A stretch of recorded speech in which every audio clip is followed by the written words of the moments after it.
Viernes, 20 de septiembre de 2024. Materia administrativa. Tesis jurisprudenciales y aisladas. 1 de 4. Registro digital, 202-9393. Tipo, jurisprudencia. Infracciones y sanciones en materia medioambiental.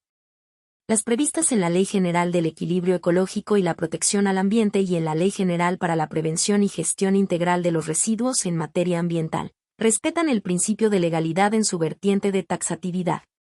Hechos. Con motivo de un procedimiento de inspección a una empresa dedicada a la fabricación y explotación de cal hidratada, grava y hormigón, la autoridad ambiental le impuso medidas correctivas para que regularizara sus operaciones.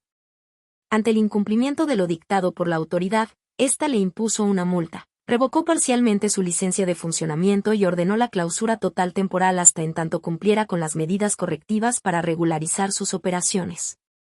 La empresa promovió un juicio de amparo indirecto en el que planteó que le causaba inseguridad jurídica el contenido de los artículos 171 de la Ley General del Equilibrio Ecológico y la Protección al Ambiente y 112 de la Ley General para la Prevención y Gestión Integral de los Residuos, que prevén como conductas sancionables las violaciones a sus preceptos, reglamentos y a las disposiciones que de ellas emanen, así como el catálogo de sanciones aplicables.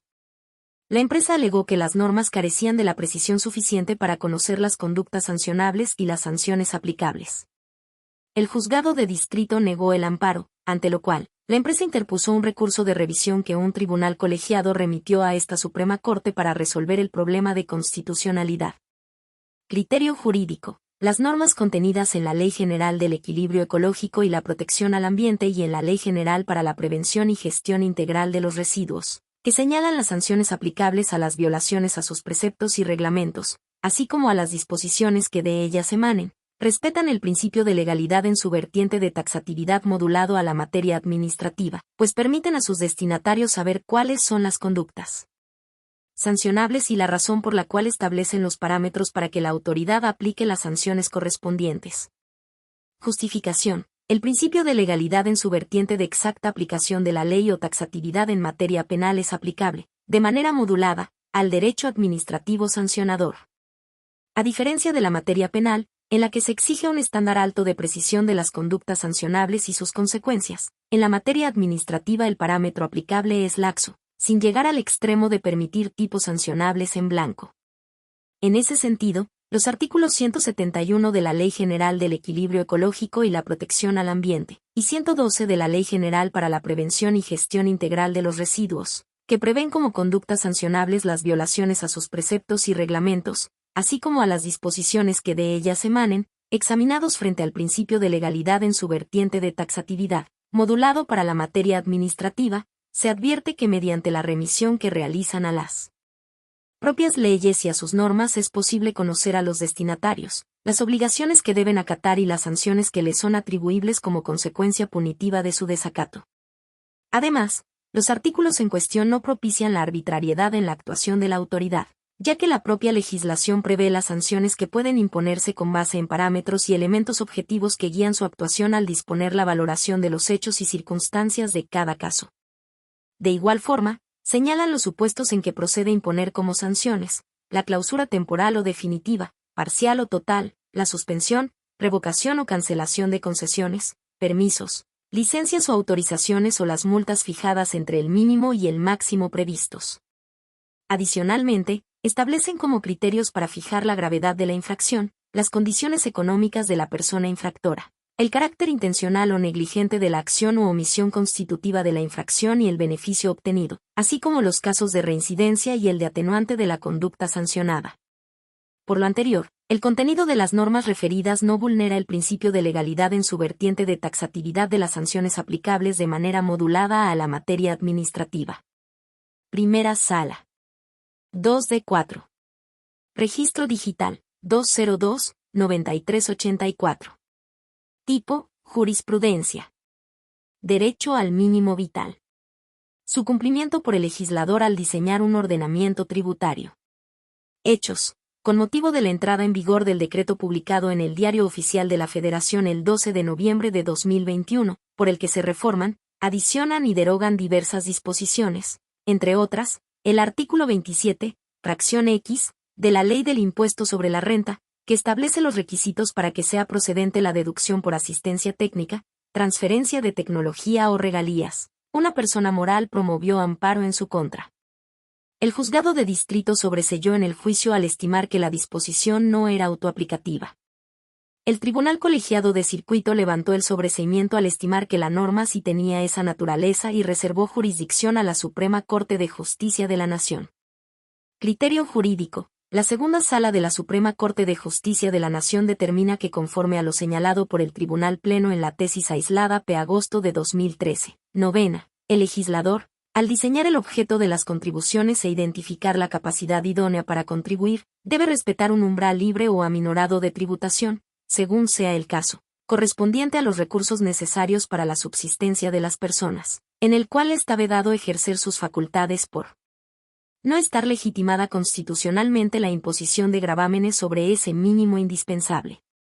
Justificación. El derecho al mínimo vital se tutela de mejor manera cuando el legislador diseña el objeto de la contribución, a nivel constitucional, o el hecho imponible, a nivel legal, y excluye el umbral que no puede ser sometido a tributación, ni siquiera se llega al límite inferior o piso fiscal mínimo, es decir, porque no existe capacidad contributiva no que sea insuficiente para cumplir con la obligación respectiva, lo que no implica que mediante diversos mecanismos pueda tutelarlo. Exención, deducción, minoraciones, estímulos, etc., pero sin que estos puedan confundirse con el citado derecho al mínimo vital. Segunda sala. 3 de 4. Registro digital, 202-9391. Tipo, jurisprudencia. Fraude, elusión, evasión o conductas ilícitas en materia fiscal. Su prevención y combate son una finalidad constitucionalmente válida. Artículo 27, fracción X, de la Ley del Impuesto sobre la Renta. Hechos. Con motivo de la entrada en vigor del decreto publicado en el Diario Oficial de la Federación el 12 de noviembre de 2021, por el que se reforman, adicionan y derogan diversas disposiciones, entre otras, el artículo 27, fracción X, de la Ley del Impuesto sobre la Renta, que establece los requisitos para que sea procedente la deducción por asistencia técnica, transferencia de tecnología o regalías. Una persona moral promovió amparo en su contra. El juzgado de distrito sobreseyó en el juicio al estimar que la disposición no era autoaplicativa. El Tribunal Colegiado de Circuito levantó el sobreseimiento al estimar que la norma sí tenía esa naturaleza y reservó jurisdicción a la Suprema Corte de Justicia de la Nación. Criterio jurídico. La segunda sala de la Suprema Corte de Justicia de la Nación determina que el artículo 27, fracción X, de la Ley del Impuesto sobre la Renta tiene como finalidad constitucionalmente válida la prevención del fraude, la evasión, la elusión o las conductas ilícitas en materia fiscal. Justificación. Es un hecho notorio que las autoridades legislativas y ejecutivas del Estado mexicano se encuentran obligadas a combatir la elusión, la evasión y el fraude fiscal, pues los contribuyentes que pretendan realizarlos buscan incumplir con la obligación de contribuir que corresponde a todos los que estén llamados a satisfacerla, ya que lo que dejen de pagar por tales conductas lo pagarán otros, lo que contraría la citada obligación que se justifica en la solidaridad social, económica y política. Segunda sala. 4 de 4. Registro digital, 202-9402. Tipo, jurisprudencia. Pensión de cesantía en edad avanzada. Su cuantía debe actualizarse anualmente conforme al Índice Nacional de Precios al Consumidor. Hechos. Los tribunales colegiados de circuito contendientes sustentaron criterios contradictorios al analizar cómo debía actualizarse la cuantía de la pensión de cesantía en edad avanzada otorgada conforme al artículo 168 de la derogada Ley del Seguro Social. Mientras que uno estimó que deben cuantificarse con base en el Índice Nacional de Precios al Consumidor, en términos del artículo 11º transitorio del decreto que reformó la Ley del Seguro Social, publicado en el Diario Oficial de la Federación el 20 de diciembre de 2001, el otro consideró que debe observarse el artículo 14º transitorio del propio decreto, conforme al cual las pensiones no pueden ser inferiores al salario mínimo y solo en el caso de que la actualización con base en el referido índice sea más benéfica, este será aplicable. Criterio jurídico. La segunda sala de la Suprema Corte de Justicia de la Nación determina que la cuantía de la pensión por cesantía en edad avanzada otorgada conforme al artículo 168 de la derogada Ley del Seguro Social y, con posterioridad a la publicación del artículo 11º transitorio mencionado, debe actualizarse anualmente conforme al Índice Nacional de Precios al Consumidor. Justificación. El artículo 168 aludido determina que el monto inicial de la pensión de invalidez, de vejez o cesantía en edad avanzada, incluyendo las ayudas asistenciales y asignaciones familiares, no puede ser inferior al 100% del salario mínimo general vigente para el entonces Distrito Federal, hoy Ciudad de México. Por su parte, en el artículo 14º transitorio indicado se dispuso un mecanismo para nivelar las pensiones previendo dos escenarios para el caso de que la pensión fuera inferior al salario mínimo o superior a ello.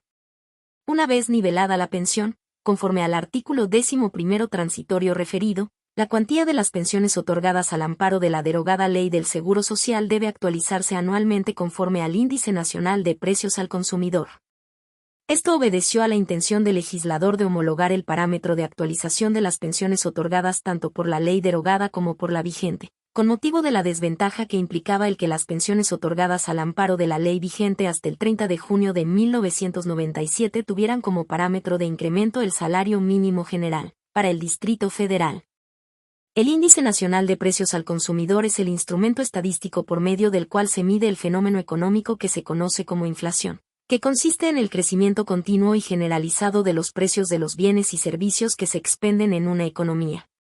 Que la actualización se realice conforme al citado índice y no en salarios mínimos no constituye una afectación al mínimo vital, pues la actualización de las pensiones no equivale a la remuneración que reciben los trabajadores por su labor, pues éstas se encuentran ya dentro de un nuevo ámbito de naturaleza administrativa y, por tanto, procede que se fije como parámetro en su actualización una medida de referencia como lo es el Índice Nacional de Precios al Consumidor. Segunda sala.